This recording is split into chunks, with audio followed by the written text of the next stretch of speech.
श्री स्वामी समर्थ. घरात अन्न कमी पडतंय, पैशाची टंचाई थांबत नाही. देवघरात आजचा करा हा छोटासा बदल. अन्नपूर्णा मातेचा कृपा, वर्षभर धान्य आणि संपत्तीचा बरसात, हे गुपित जाणून घ्या. व्हिडिओ शेवटपर्यंत नक्की पहा. नमस्कार माझ्या लाडक्या भगिनींनो आणि स्वामी समर्थ भक्त परिवारांना स्वामी समर्थाचे चरणी कोटी कोटी प्रणाम. तुमच्या मनापासून स्वागत आहे आपल्या या प्रेमळ आणि आध्यात्मिक परिवारात. मैत्रिणीचे आजचा विषय खूप खास आहे आणि खूप लोकांच्या आयुष्यात बदल घडवणारा आहे. म्हणूनच हा व्हिडिओ शेवटपर्यंत नक्की ऐका, कारण आज मी तुम्हाला एक अशी गोष्ट सांगणार आहे जी तुमच्या घरात सुख समृद्धी आणि अन्नाची कधीही कमतरता होऊ देणार नाही. टायटल तुम्ही पाहिलंच आहे. ज्या घराच्या देवघरात अन्नपूर्णा देवीची मूर्ती ठेवलेली असेल तर हा व्हिडिओ नक्की पहा, कारण आज आपण जाणून घेणार आहोत अन्नपूर्णा मातेचा महत्त्व, त्याची कृपा आणि त्यांना आपल्या घरात कसं स्थान द्यायचं. मित्रांनो, जर तुम्ही स्वामी समर्थ भक्त असेल किंवा तुमच्या घरात सतत पैशाची अडचण येत असेल, अन्न कमी पडत असेल किंवा घरात शांतता नसल्यासारखं वाटत असेल तर हा व्हिडिओ तुमच्यासाठी आहे. आधी एक छोटंसं काम करा, व्हिडिओला लाईक करा, चॅनलला सबस्क्राईब करा आणि कमेंटमध्ये लिहा जय जय स्वामी समर्थ. चला तर मग सुरुवात करूया. मित्रांनो, अन्नपूर्णा देवी म्हणजे घेऊया अन्नपूर्णा माता या पार्वती मातेचा एक अत्यंत दिव्य आणि कृपाळू रूप आहे. अन्न म्हणजे धान्य आणि पूर्ण म्हणजे पूर्णता. म्हणजे ज्या घरात आपल्या भक्तांच्या घरात कधी अन्नाची कमतरता होऊ देत नाही, अशा या अन्नपूर्णा माते आहेत. एक सुंदर कथा आहे जी आपल्याला खूप काही शिकवते. एकदा श्री भगवान शिवानी पार्वती मातेला विचारलं की या जगातलं सगळं काही माया आहे का. हे ऐकून पार्वती माता थोड्या वेळ रागवल्या आणि त्यांना सगळं जगातले अन्न अदृश्य केलं. मित्रांनो, कल्पना करा, सगळीकडे उपासमार सुरू झाली, लोक त्रासले भुकेले झाले. तेव्हा श्री भगवान शिव स्वतः भिक्षा मागायला लागले आणि त्यावेळी पार्वती मातेने अन्नपूर्णा रूप धारण करून त्यांना भिक्षा दिली. त्या दिवसापासून अन्नपूर्णा माता या अन्नदात्री म्हणून ओळखल्या जाऊ लागल्या. असं मानलं जातं की ज्या घरात अन्नपूर्णा देवीचे वास्तव्य असतं त्या घरात कधीच कोणी भुकेलं राहत नाही. त्या घरात नेहमी समाधान असते, प्रेम असतं आणि सर्वात महत्त्वाचं म्हणजे अन्न आणि धान्याची सतत वाढ होत राहते. आता तुम्ही विचार करत असाल की खरंच का अन्नपूर्णा देवीची मूर्ती ठेवली तर एवढा फरक पडतो का. तर हो मित्रांनो, यांचे अनेक अनुभव लोकांनी घेतलेले आहेत आणि आज मी तुम्हाला ते सगळं सांगणार आहे.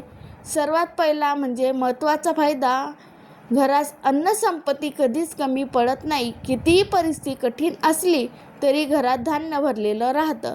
दुसरा फायदा म्हणजे आर्थिक स्थैर्य. हळूहळू घरात पैसा टिकवायचा लागतो, अनावश्यक खर्च कमी होतो आणि उत्पन्नाचे मार्ग वाढतात. तिसरा फायदा म्हणजे कुटुंबात प्रेम आणि शांतता वाढते. घरातल्या स्त्रीला रसोईत काम करताना समाधान वाटतं, चिडचिड कमी होते आणि घरात सकारात्मक ऊर्जा वाढते. चौथा फायदा म्हणजे वास्तुदोष कमी होतो. जर तुमच्या घरात काही नकारात्मक ऊर्जा असेल तर ती हळूहळू दूर होऊ लागते आणि घरात प्रसन्न वातावरण निर्माण होते. आणि पाचवा महत्त्वाचा फायदा म्हणजे आरोग्य सुधारते, कारण अन्न शुद्ध आणि सकारात्मक ऊर्जाने भरलेलं असतं. यामुळे कुटुंबातले सदस्य निरोगी राहतात. मित्रांनो, मी तुम्हाला एक छोटासा अनुभव सांगते. रावेर एका कुटुंबात नेहमी तांदूळ कमी पडायचे. कितीही आणले तरी टिकत नव्हते. घरात सतत तणाव होता. पण त्यांनी श्रद्धाने अन्नपूर्णा मातेची मूर्ती आणली आणि देवघरात ठेवली. रोज छोटासा नैवेद्य दाखवायला सुरुवात केली आणि काही दिवसातच परिस्थिती बदलायला लागली. आज त्या घरात कधी अन्नाची कमतरता भासत नाही आणि घरात आनंद आहे. आता महत्त्वाचा प्रश्न येतो की अन्नपूर्णा देवीची मूर्ती कशी निवडावी आणि कुठे ठेवावी. मित्रांनो, मूर्ती घेताना शक्यतो पितळ किंवा संगम वरची मूर्ती घ्या. मूर्ती फार मोठी किंवा फार छोटी नसावी. साधारण 6 ते 12 इंच योग्य असते आणि त्या मूर्तीमध्ये अन्नपूर्णा माता हातातच धान्याचं पात्र धरलेलं असावे. मूर्ती ठेवण्याची योग्य दिशा म्हणजे ईशान्य कोपरा म्हणजे उत्तर पूर्व दिशा. हा कोपरा खूप पवित्र मानला जातो. तिथे देवघर असेल तर उत्तमच, नाहीतर स्वच्छ जागा करून तिथे मूर्ती ठेवावी. मूर्ती नेहमी उंच पाटावर ठेवा, खाली ठेवू नका आणि त्या जागेची स्वच्छता खूप महत्त्वाची आहे. दररोज सकाळी आणि संध्याकाळी धूप दीप लावा, फूल अर्पण करा आणि शक्य असेल तर थोडंसं गोड नैवेद्य दाखवा. शुक्रवार आणि शनिवार या दिवशी अन्नपूर्णा माताचे विशेष पूजा करा. जर तुमची रसोई देवघराच्या जवळ असेल तर खूप चांगलं, कारण त्यामुळे अन्नावर सकारात्मक ऊर्जा अधिक प्रमाणात राहते. आता आपण जाणून घेऊया अन्नपूर्णा मातेची सोपी आणि प्रभावी पूजा कशी करायची. सकाळी लवकर उठून स्नान करून स्वच्छ कपडे घाला आणि शांत मनाने देवघरासमोर बसा. सर्वात आधी मनात संकल्प करा की मी श्रद्धाने अन्नपूर्णा मातेची पूजा करत आहे. यानंतर एक छोटासा कलश ठेवा, त्यात स्वच्छ पाणी भरा आणि त्यावर हळद कुंकू लावा. मग अन्नपूर्णा मातेचे ध्यान करा आणि मनापासून हा मंत्र जपा, ओम अन्नपूर्णाय नमः. हा मंत्र किमान 108 वेळा जपा. यानंतर धूप दीप दाखवा आणि तांदूळ, गहू किंवा गोड नैवेद्य अर्पण करा. आरती करा आणि शेवटी कुटुंबाच्या सुखासाठी प्रार्थना करा. एक छोटासा पण खूप प्रभावी उपाय मी तुम्हाला सांगते. रोज एक मूठ तांदूळ अन्नपूर्णा मातांना अर्पण करा आणि आठवड्यातून एकदा ते तांदूळ गरजू व्यक्तीला दान करा. यामुळे घरात कधीही अन्नाची कमतरता जाणवत नाही. आणखी एक शक्तिशाली मंत्र आहे जो तुम्ही रोज म्हणू शकतात, ओम ह्रीं अन्नपूर्णाय नमः. हा मंत्र तुमच्या घरात सकारात्मक ऊर्जा वाढवते आणि अन्नधान्याची वृद्धी करतो. मित्रांनो, जर तुम्ही स्वामी समर्थ भक्त असेल तर स्वामीच्या फोटोसमोर अन्नपूर्णा मातेची पूजा करा, कारण स्वामी समर्थांना भक्ताच्या अन्नाची सेवा खूप प्रिय आहे. आता शेवटी काही विशेष उपाय सांगते जे खूप लोकांनी करून पाहिले आहेत आणि त्यांना चांगले परिणाम मिळाले आहेत. आठवड्यातून एकदा गहू किंवा तांदूळ दान करा. रसोईत स्वच्छता ठेवा आणि अन्नाचा आदर करा. लाल कपड्यावर थोडं धान्य ठेवून अन्नपूर्णा माताचे स्मरण करा आणि सणाच्या दिवशी विशेष पूजा करा. पुण्यातल्या एक कुटुंबाचा अनुभव आहे. त्यांनी फक्त श्रद्धाने अन्नपूर्णा मातेची पूजा सुरू केली आणि 6 व्यवसायात वाढ झाली आणि घरात आनंद परत आला. ह्या सगळ्या गोष्टी ऐकून तुम्हाला एक गोष्ट नक्की समजली असेल की अन्नपूर्णा माता म्हणजे फक्त एक मूर्ती नाही, तर त्या आपल्या घराची अन्नदात्री शक्ती आहे. जर तुम्ही तुमच्या घरात सुख, शांती आणि समृद्धी आणायची असेल तर आजच्या अन्नपूर्णा मातांना आपल्या देवघरात स्थान द्या आणि मनापासून त्यांची सेवा करा. मला खात्री आहे तुम्हालाही लवकरच सकारात्मक बदल जाणवेल.